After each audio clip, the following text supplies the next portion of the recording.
après le coup d'État au Gabon, que devient Ali Bongo?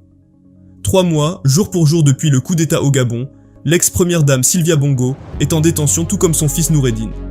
Mais l'ancien chef de l'État, Ali Bongo, est toujours dans sa résidence. Le nouveau pouvoir a déclaré qu'il avait été mis à la retraite, qu'il était libre de ses mouvements et notamment pouvait partir à l'étranger, se faire soigner à tout moment. Mais son entourage dément et dénonce une détention qui ne dit pas son nom. Ali Bongo est diminué depuis un AVC en 2018, mais sa santé reste toutefois bonne. Un kinésithérapeute vient d'ailleurs régulièrement pour sa rééducation. Seul un cercle très restreint de collaborateurs serait présent autour de lui. Les militaires fouillent à l'entrée et la sortie.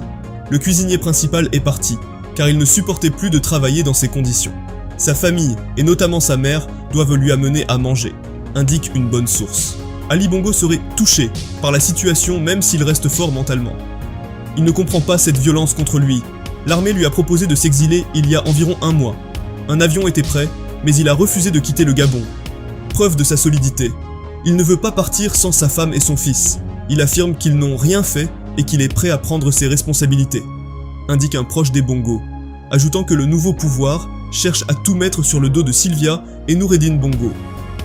Les militaires disent qu'ils dirigeaient usurpant sa signature, mais aucune décision n'était prise sans l'aval d'Ali qui était en pleine possession de ses moyens malgré son handicap physique, précise cette source. Aujourd'hui, dans le privé, très peu de gens ont accès à lui et toute rencontre doit recevoir l'aval de l'armée.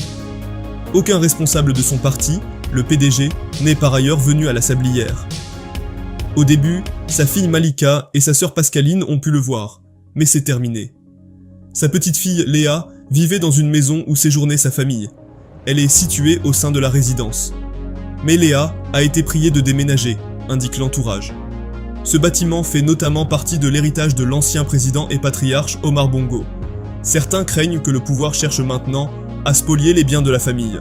En tout cas aujourd'hui, une source judiciaire explique qu'aucune procédure ne vise pour l'instant l'ex-chef de l'État. Selon le président de l'Assemblée nationale, seule une juridiction spécialisée d'exception peut juger un ancien président. Il ne peut pas passer devant un tribunal ordinaire.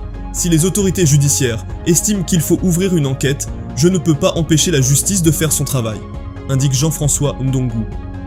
Même si Ali Bongo n'est pas inquiété par la justice, sa famille n'est pas sereine. Certains proches craignent même que l'ex-président gabonais soit victime d'un nouvel AVC,